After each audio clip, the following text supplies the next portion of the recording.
آج سورۃ المائدہ کی تفسیر کا خلاصہ پیش کریں گے انشاءاللہ۔ سورہ مائدہ بھی مدنی سورہ ہے، ہجرت کے بعد نازل ہوئی ہے اور بہت اخیر میں نازل ہوئی،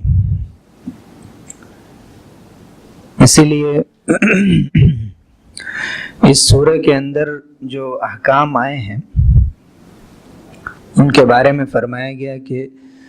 جو حکم شریعت کا جو حکم اس سورہ کے اندر آیا ہے، جو حلال، اس میں جس چیز کو حلال بتایا گیا ہے اس کو حلال سمجھو، اور اس میں جس چیز کو حرام بتایا گیا اس کو حرام سمجھو۔ اس کا مطلب یہ ہے کہ قرآن مجید کی بہت سی آیتیں ایسی ہوتی ہیں کہ ایک مرتبہ ایک حکم آتا ہے، اس کے بعد کوئی دوسرا حکم آ جاتا ہے۔ اللہ تعالیٰ ایک حکم کو باقی رکھتے ہیں کچھ دن، پھر اس کے بعد دوسرا حکم نازل فرما دیتے ہیں۔ لیکن چونکہ سورہ مائدہ بالکل آخر میں نازل ہوئی ہے، اس لیے اس کے اندر اگر کوئی بات آئی ہے تو سمجھا جائے گا، اگر کسی اور حکم سے ٹکراؤ پیدا ہو، کہیں کنٹریڈکشن ہو، تو سورہ مائدہ میں جو حکم آیا ہے اس کو اصل مانا جائے گا اور اس پر عمل کیا جائے گا۔ اور سورۃ المائدہ، المائدہ کے معنی دسترخوان کے ہوتے ہیں، ایسا دسترخوان جس پر کھانا سجا ہوا ہو اس کو کہتے ہیں المائدہ۔ چونکہ حضرت عیسیٰ علیہ السلام کے ماننے والوں نے ان سے یہ مطالبہ کیا تھا کہ ہم پر آسمان سے دسترخوان اتارنے کا سوال کیجئے، اللہ سے دعا کیجئے، تو حضرت عیسیٰ علیہ السلام نے دعا بھی کی تھی اور اللہ تعالیٰ کی طرف سے فرمایا گیا تھا کہ ہم ضرور یہ دسترخوان نازل کریں گے۔ لیکن اس دسترخوان کے آنے کے بعد اگر کسی نے انکار کیا، مجھے نہیں مانا، کفر پر باقی رہا، تو میں ایسی سزا دوں گا کہ دنیا میں نے کسی کو ایسی سزا نہیں دی۔ اب قرآن مجید میں اس کا ذکر نہیں ہے کہ کیا وہ دسترخوان اترا پھر انہوں نے نہیں مانا، لیکن بعض روایات سے معلوم ہوتا ہے کہ دسترخوان اتارا گیا اور انہوں نے اسے نہیں مانا تو اللہ تعالیٰ نے ان کے چہرے بگاڑ دیے۔ سورہ مائدہ بھی چونکہ مدنی سورہ ہے، اس لیے اس کے اندر بھی زیادہ تر مسائل بیان ہوتے ہیں، احکام بیان ہوتے ہیں۔ جیسا کہ ہم نے پہلے بھی عرض کیا کہ جو مکی صورتیں ہوتی ہیں، ہجرت سے پہلے نازل ہونے والی صورتیں ہوتی ہیں، اس میں عقیدے کے بارے میں، توحید، رسالت، آخرت وغیرہ کا ذکر زیادہ ہوتا ہے، اور جو مدنی صورتیں ہوتی ہیں، ہجرت کے بعد نازل ہونے والی صورتیں ہوتی ہیں، ان میں زیادہ تر اللہ تعالیٰ کے احکام بیان کیے جاتے ہیں، کہ جس کے اندر یہ بتایا جاتا ہے کہ کیا ہمارے لیے کیا چیزیں حلال ہیں، کیا چیزیں حرام ہیں۔ اس سورہ کا نام ہے سورۃ المائدہ، اس کو سورۃ العقود بھی کہا گیا ہے، یعنی وعدوں والی سورت، چونکہ اس سورہ کی ابتدا ہوتی ہے یا ایھا الذین آمنوا اوفوا بالعقود، وعدوں کو پورا کرو۔ وعدے وہ بھی جو اللہ سے کیے گئے ہیں، اور سب سے زیادہ انہی وعدوں کو پورا کرنا ضروری ہے، اور وعدے وہ بھی جو عام انسانوں کے ساتھ کیے جاتے ہیں، چاہے وہ شادی بیاہ کی شکل میں ہو،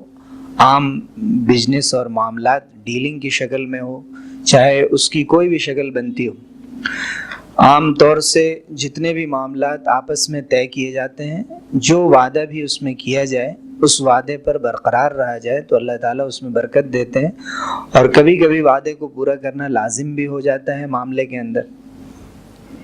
تو اس سورہ کے اندر اللہ تعالیٰ نے اور بھی بہت سارے احکام دیے۔ مثلا اس میں یہ بیان فرمایا گیا کہ تمہارے لیے خون کو حرام کیا گیا، مردار کو حرام قرار دیا گیا، خنزیر کے گوشت کو حرام قرار دیا گیا، جو اللہ کے نام کے علاوہ کسی اور کے نام سے جس جانور کو ذبح کیا جائے وہ تمہارے لیے حرام ہے، بتوں کے استھانوں پر جس جانور کو ذبح کیا جائے وہ تمہارے لیے حرام ہے۔ اسی طرح پانسے کے تیر، جوئے کی ایک شکل تھی، اس جوئے کو حرام قرار دیا گیا۔ بہت ساری چیزیں اس میں حرام قرار دی گئیں، واضح طور پہ احکام بیان کیے گئے۔ اور اسی سورہ کے اندر اللہ تعالیٰ نے یہ بھی بیان فرمایا کہ جو اہل کتاب ہیں، یہود و نصارہ، آسمانی کتابوں کو ماننے والے ہیں، تورات یا انجیل کو، ان کا ذبح کیا ہوا جانور تمہارے لیے کھانا حلال ہے، اور ان کی عورتوں سے شادی کرنا تمہارے لیے جائز ہے۔ لیکن ظاہر ہے کہ یہ اسی صورت میں ہے کہ جب ہمیں دو باتوں کا یقین ہو، کہ ایک تو یہ کہ اس پر وہ رب کا نام لیتے ہیں، دوسرے یہ کہ ذبح کرنے کا جو طریقہ اختیار کرتے ہیں وہ حقیقی معنی میں ایسا ہے جس سے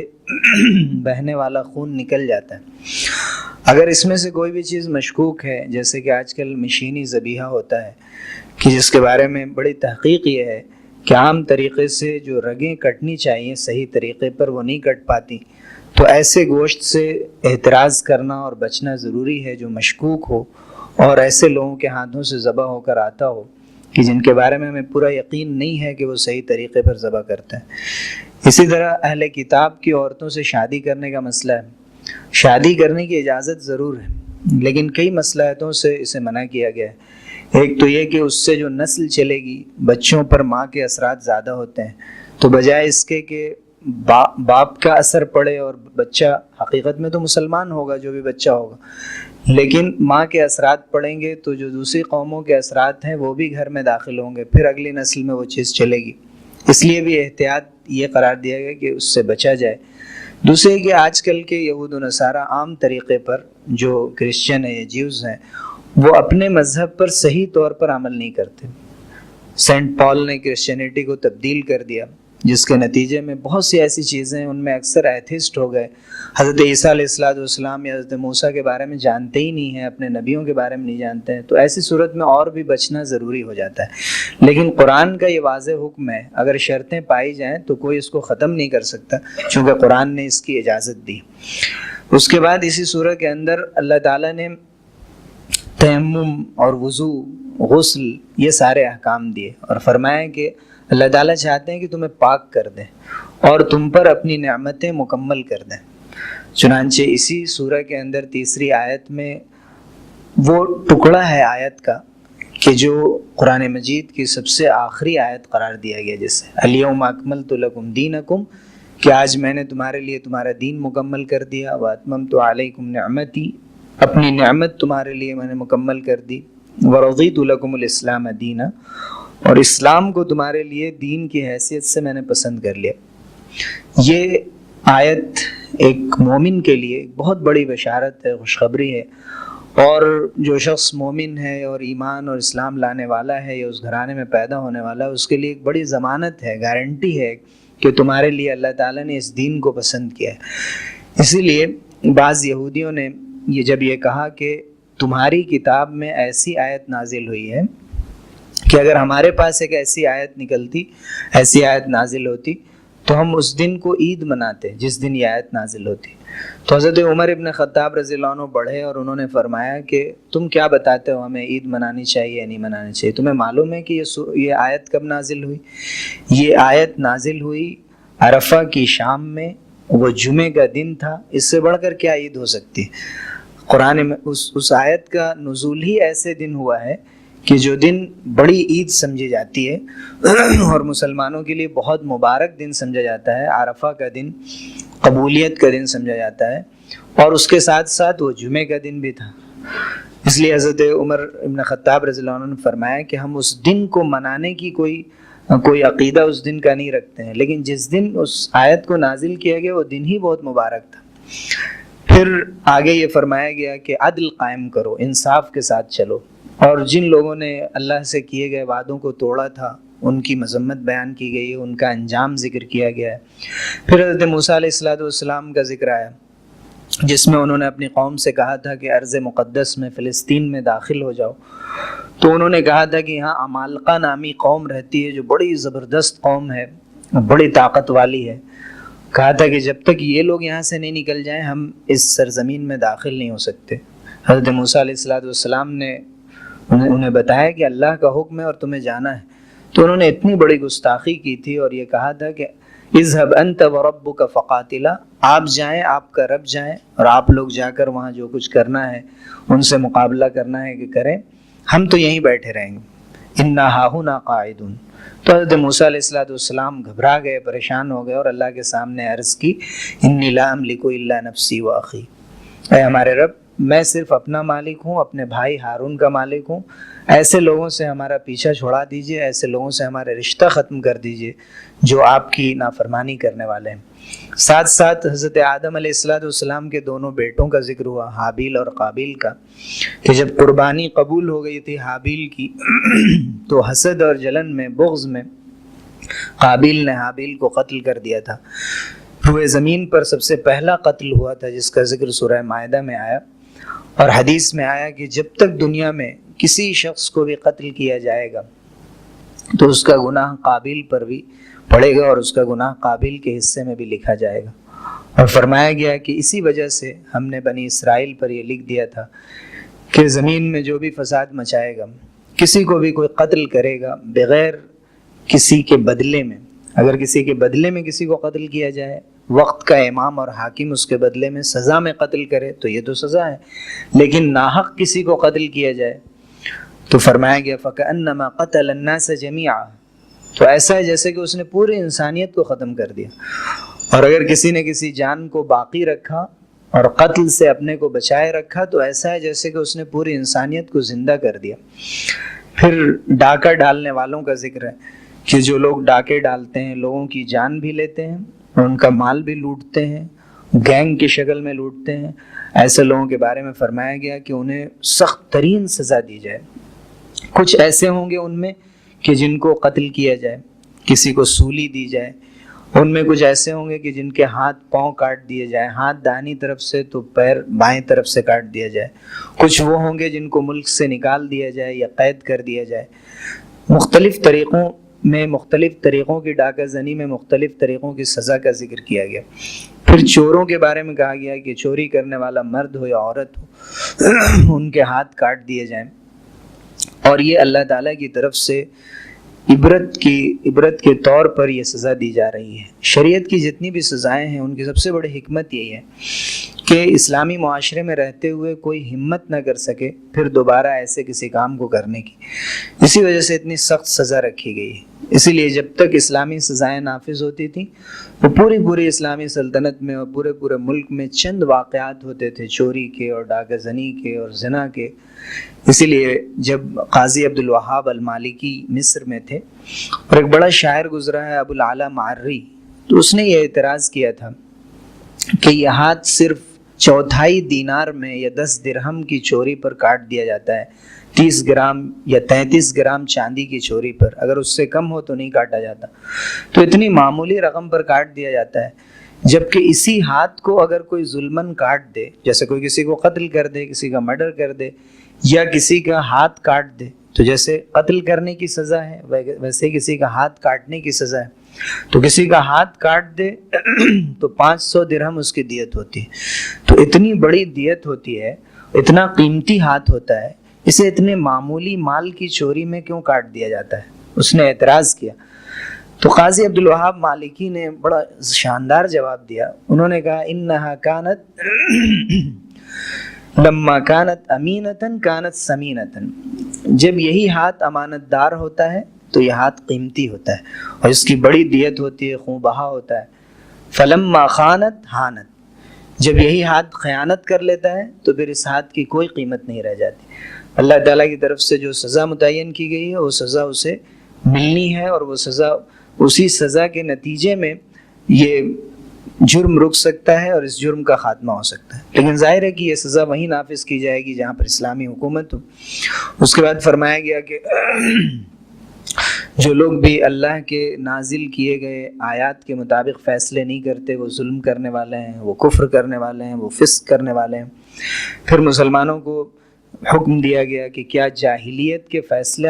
فیصلے پر وہ راضی ہیں، جاہلیت کا فیصلہ چاہتے ہیں؟ اللہ کے فیصلے سے بڑھ کر کسی کا فیصلہ نہیں ہے۔ جو اللہ تعالیٰ نے فیصلہ نازل کیا اس کے مطابق فیصلے پر راضی ہونا چاہیے۔ پھر ارتداد کے بارے میں ذکر کیا گیا کہ جو لوگ دین کو چھوڑ کر کسی اور دین کو اختیار کر لیتے ہیں، فرمایا گیا کہ اگر کوئی دین سے منہ پھیرتا ہے تو اللہ تعالیٰ ایسے لوگوں کو لائیں گے کہ جو اللہ سے محبت کرنے والے ہوں گے، اللہ تعالیٰ ان سے محبت کرنے والا ہوگا، وہ اہل ایمان کے حق میں بہت نرم ہوں گے، اور جو لوگ کفر کرنے والے ہیں اور اسلام کی مخالفت کرنے والے ہیں ان کے حق میں سخت ہوں گے، اور اللہ کے معاملے میں کسی ملامت کرنے والے کی ملامت کی پرواہ نہیں کریں گے کہ مجھے یہاں پر یہ کہنا ہے، دین کی یہ بات ہے، شریعت کی یہ بات ہے، تو کہنے میں یہ سوچیں کہ لوگ کیا کہیں گے، فلاں کیا کہے گا، ایسا نہیں سوچیں گے۔ اگر حق بات ہوگی تو اس حق بات کو کہیں گے اور حق کو دنیا میں قائم کریں گے۔ آگے پھر دعوت کے بارے میں فرمایا گیا کہ اے رسول، جو کچھ آپ کو پیغام دیا گیا اللہ کی طرف سے وہ پہنچا دیجئے۔ اگر آپ یہ کام کرتے رہیں گے تو اللہ تعالیٰ آپ کی حفاظت فرمائیں گے۔ اور پھر یہود و نصارہ کے بارے میں کہا گیا کہ اللہ تعالیٰ نے ان پر لعنت فرمائی، حضرت عیسیٰ علیہ السلام کی زبان سے، حضرت داؤد علیہ السلام کی زبان سے۔ اس کی وجہ کیا ہے کہ وہ بہت زیادہ انکار کرنے والے اور نافرمانی کرنے والے تھے، اور ایک بڑی خرابی یہ تھی کہ وہ آپس میں برائیاں کرتے تھے اور ایک دوسرے کو روکتے نہیں تھے۔ ہر شخص برائی کر رہا ہے، یہ سوچتے تھے کہ ہم تو خود برائی میں مبتلا ہیں، ہم کیا روکیں، تو ہر شخص برائی کر رہا ہوتا۔ فرمایا کہ کانوا لا یتناہون عن منکر فعلوہ لبئس ما کانوا یفعلون۔ کتنی بری بات، برے کام سے رکنا بھی ضروری ہے اور بری باتوں سے روکنا بھی ضروری ہے۔ آگے پھر فرمایا گیا یا ایھا الذین آمنوا علیکم انفسکم، اے ایمان والو اپنے اوپر توجہ دو، اپنا دھیان دو۔ اگر تم دعوت دیتے ہو، لوگوں کو اچھی باتوں کی دعوت دیتے ہو، ان کو اچھی باتوں کی طرف بلاتے ہو، تو تم گویا کہ ہدایت پا گئے۔ پھر اگر وہ نہیں آتے ہیں، نہیں مانتے ہیں، اس کی وجہ سے تمہیں کوئی نقصان نہیں ہوگا۔ اسی سورہ کے اندر پھر قسم کا کفارہ ذکر کیا گیا کہ اگر کوئی قسم کھا لے، جیسے کہ ہم نے پہلے بھی ذکر کیا گیا کہ قسم کی 3 قسمیں ہوتی ہیں۔ ایک قسم وہ ہوتی ہے کہ ہم نے کہا کہ خدا کی قسم ایسا ہوا تھا، اپنی معلومات کے مطابق سچی قسم کھائی، لیکن بعد میں معلوم ہوا کہ نہیں، ایسا نہیں ہوا تھا، غلط تھی وہ بات، تو یہ اللہ کی طرف سے معاف ہے، اسے یمین لغو کہتے ہیں۔ یہ جیسے بات بات میں ہم کہہ دیتے ہیں بخدا واللہ تاللہ، جیسے عربوں کے کہنے کی عادت ہوتی ہے، یہ یمین لغو۔ ایک قسم یہ ہوتی ہے کہ خدا کی قسم میں نے ایسا کیا تھا، یا خدا کی قسم ایسا ہوا تھا، ہمیں معلوم ہے کہ نہیں ہوا تھا، یقینی طور پہ معلوم ہے کہ میں جھوٹی قسم کھا رہا ہوں گزرے ہوئے زمانے میں کسی بات کے سلسلے میں، کسی واقعے کے سلسلے میں، تو اسے کہتے ہیں یمین غموس۔ یہ قسم ایسی ہوتی ہے جو انسان کو گناہ میں ڈبو دیتی ہے، کفارہ بھی اس گناہ کو معاف نہیں کر سکتا جب تک کہ سچی توبہ نہ کر لی جائے۔ کفارے کے ذریعے سے جو گناہ اور جو قسم معاف ہوتی ہے، وہ قسم یہ ہے کہ خدا کی قسم میں ایسا کروں گا آئندہ کے بارے میں، جسے کہتے ہیں یمین منعقدہ، اور پھر ہم نہیں کر سکے، یا نہیں کروں گا اور پھر کر لیا، تو ایسی صورت میں قسم کا کفارہ ذکر کیا گیا ہے کہ 10 مسکینوں کو کھانا کھلایا جائے، یا ان کو کپڑے پہنائے جائیں، یا غلام آزاد کیا جائے۔ اگر اس کی استطاعت نہ ہو تو پھر 3 روزے رکھے جائیں۔ پھر اللہ تعالیٰ نے آخر میں حضرت عیسیٰ علیہ السلام کا بڑا رقت آمیز تذکرہ فرمایا کہ اللہ تعالیٰ حضرت عیسیٰ سے قیامت کے دن پوچھیں گے کہ آپ نے کہا تھا لوگوں سے کہ مجھے اور میری والدہ کو معبود بنا لو، تو حضرت عیسیٰ علیہ السلام فرمائیں گے آپ کی ذات پاک ہے، میں کیسے ایسی بات کہہ سکتا تھا، میں نے تو وہی کہا تھا کہ جو آپ نے مجھ سے کہا تھا کہ صرف اپنے رب کی عبادت کرو، ایک اللہ کی عبادت کرو، اور میں جب تک ان کے درمیان تھا تو میں ان پر گواہ تھا، جب آپ نے مجھے اٹھا لیا تو آپ ہی ان کے نگراں تھے، اگر آپ ان کو عذاب دیتے ہیں تو وہ آپ کے بندے ہیں، اگر آپ معاف کر دیتے ہیں تو آپ بڑے عزت والے اور غلبے والے ہیں اور حکمت والے ہیں۔ پھر اللہ تعالیٰ نے ذکر فرمایا کہ قیامت کے دن صرف سچ بولنے والوں کو ان کا سچ ان کو نفع پہنچائے گا، ورنہ کسی شخص کو کوئی چیز بچا نہیں سکے گی۔ اور سچ سے مراد یہی ہے کہ صحیح معنی میں ایمان کو قبول کرنے والے اور اللہ تعالیٰ نے جو کچھ احکام دیے ہیں قول میں فعل میں ان سب کو اختیار کرنے والے۔ اور پھر ان کا ذکر کیا گیا کہ اللہ تعالیٰ بھی ان سے راضی، وہ بھی اللہ تعالیٰ سے راضی، ان کے لیے جنتیں ہیں جن کے نیچے سے نہریں بہہ رہی ہوں گی، ہمیشہ ہمیش اس میں رہیں گے۔ اور فرمایا گیا ذالک الفوز العظیم، سب سے بڑی کامیابی یہی ہے۔ اللہ تعالیٰ ہمیں اس کامیابی سے سرفراز فرمائے، قرآن مجید کی حقیقتوں کو سمجھنے کی توفیق عطا فرمائے۔ سبحان اللہ و بحمدہ، سبحانک اللہم و بحمدک، نشہد ان لا